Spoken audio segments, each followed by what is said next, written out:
Do you smell what the rock? Congratulations, Pat. Am I on? Thank you. Welcome. What was going through your mind when you entered? That I was a way better fighter. I mean, I think I've been a lot better than a lot of these guys out here, and they get credit for being good. No disrespect. I mean, I respect anyone who steps in the cage, but for a long time, I think a lot of guys in New England, they don't fight nobody, and they get good records, and they go, "Oh, this guy's they got me ranked like 10th or some bullshit." It's like I'm better than all these fucking guys. I lose fights to guys Bellator, Roman Falardo's, fucking Danny Madrid, big time guys usually. I lose to guys all over the country. These guys fight a bunch of New England cans, and then they get good records, and they think they're better than me. They're not. So that's what was going through my mind to show that I'm miles ahead of most of these guys. Now, I know somebody mentioned that you were expected to lose by armbar. Were you thinking of maybe getting him in an armbar? I was thinking of pounding him until the ref pulled me off. That's what I was thinking. How was your fight camp? One of the best camps I've had in a long time. I was able to focus. I mean, it's a give and take. I spent a lot of time during this camp, a lot of time training, because I needed to win for myself. I needed to make sure I won. It's a tough balance. I'm a family man. You know me. I have a family. I have kids. I work. I have a house. I got bills to pay. So it's very stressful for my family when I'm away all the time.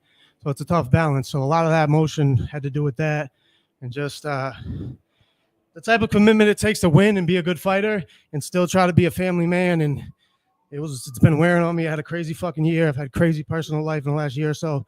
So I was just a little emotional after the fight. But the camp was fantastic. And when I do have a good camp and actually really put in the time, these guys can't fucking touch me. They're not even close. Now we have, since we're going live, we have a message from Brett Casey, Hey. Marty Snoozman, He's going to talk shit.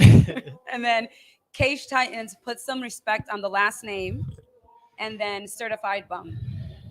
I mean, I'm not going that far, but Brett's a colorful guy, so he always squeezes his way and everything. So love you, Brett. Get your ass into training. Yes, it wouldn't be an interview without him. Yeah, of course. Supporting you I one way love or him. He's a another. crazy Yes. fucker. I love the kid. But get the training.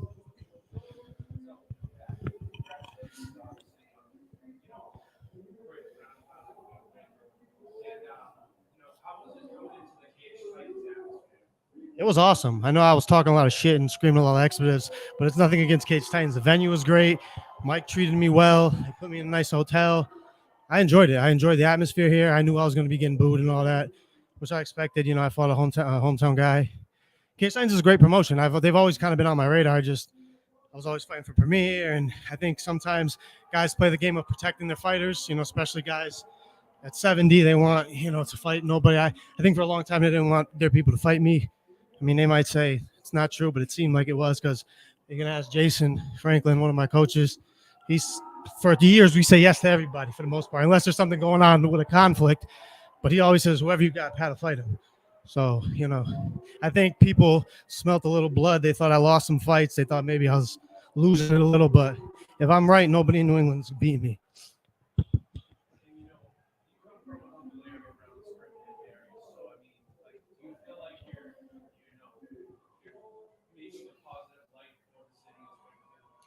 I certainly try. I work in the Springfield Public Schools as well. I work with students with autism, special needs students in the high school. I went to Central High School. I know for a fact I've inspired a lot of people to get into MMA. A lot of people that were athletes like me, football players, basketball players in the city, saw me getting into MMA and having some success, and they got into it. You see guys like Hassan Graham, who does really good here. I mean, I'm not saying I, made him fight or nothing, but like, someone like that, or a lot of guys in the area are getting into it now, like the OG&G Great and Gratitude Wrestling Academy. A lot of those guys, they're all Springfield guys. Some of them were, played different sports, wrestlers. A lot of them saw like a path in MMA. So I'm glad if I have a little bit to do with that. I'm proud of that.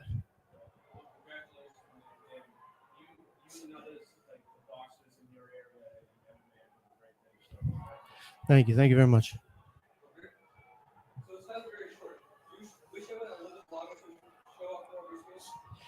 I do slightly because I mean there's been a narrative. Sorry, it's my mouth's getting dry.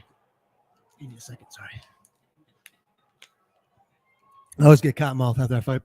I think there's been a narrative push that like I'm not in good shape, like I don't have good cardio. But I was talking, me and my coaches were talking about it, and I think I kind of hit the nail on that. It's not. I'm always in fantastic shape. I'm always in the gym. I never get tired in training. It's more of a pace issue. Sometimes I come in there and I fight super aggressive. I get in these spells when I get a lot of first round finishes, which I did today. So hopefully I stay out of it. Where like, because there's been parts of my career. Oh, sorry. There's been parts of my career where I won a lot of decisions in a row. Early in my pro career, I had four straight decision wins, or 3 out of the 4. So I've won decisions plenty of times. Sometimes I think it's just a pace issue. I'm so anxious to conflict pain and violence and be exciting and explosive that sometimes when guys are seasoned, they get out of it. And, I end up, getting tired. I fight like sometimes an unhuman like pace where no one could really keep it. So if I pace I was trying to pace myself today. He just kept throwing like lazy kicks or whatever. And I just kept landing clean shots. So if I got the killer instinct to stop it if I have to, but my plan was to pace myself. Like he was more aggressive than me coming out and he got himself caught. No, not really. It went. I mean, I thought maybe it'd go a little longer, but I had a feeling. I mean, I think people also forgot about my ground game a little bit because sometimes I like standing up and banging. Once I hit him, knocked him down, and got on top, and I started to feel him in my head, I said, "This fight's over." I felt in control. It's early; guys are at their strongest, and I felt him, and I said, "He's not going to be able to get up." I knew it very early. Once I got him, I said, "He's not getting up. I'm ending it here." I think I fight because I have to, not because I have to, like I can't do anything else. But I think it's just part of who I am. I knew I could fight since being a little kid. I was a football player, but I always knew. I just believed that I could be a fighter. I always believed it, and from the day I stepped in MMA gym, every coaches were like, "You need to fight. You have a gift. You need to fight." So I think it's just part of who I am. What's the best advice you could give to new MMA fighters or just staying in the game now? A little loyalty to your team. Always come in with a mind state of learning. I'm not saying don't train with other people. I take stuff from every people. I have a core group of people that stay with you from the beginning, that you can trust, that know your game, and always have an open mind to learning. I'm 32. I've been doing this for a while. I learn shit every day. So you can pick up little pieces from anybody. So always be open to learn. Thank you, guys. Appreciate it. Oh, another one. The cowboy. Yes. I did not see that kick tonight, though. Is that something we can expect to see more of? I was talking with some of my trainers, joking. I said I was going to open up with it. I was going to open up with a spinning back kick to try to get a chuckle, but I was just in the zone. I need to win this fight. I'm not here to bullshit. But I almost threw it. As the opener. I was saying I was doing it in training. I was kicking the wall. I said, "You guys remember this one?" And I was like, "I'm opening it up with it." I was getting people laughing, but I didn't have a chance to do it. Hey, I was practicing the back. It would have came if I saw the opportunity, but it didn't last long enough.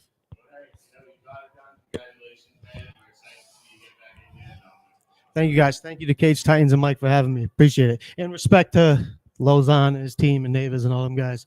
No disrespect to nobody. Appreciate you having me. Thank you so much, man. Yeah. Okay. No, my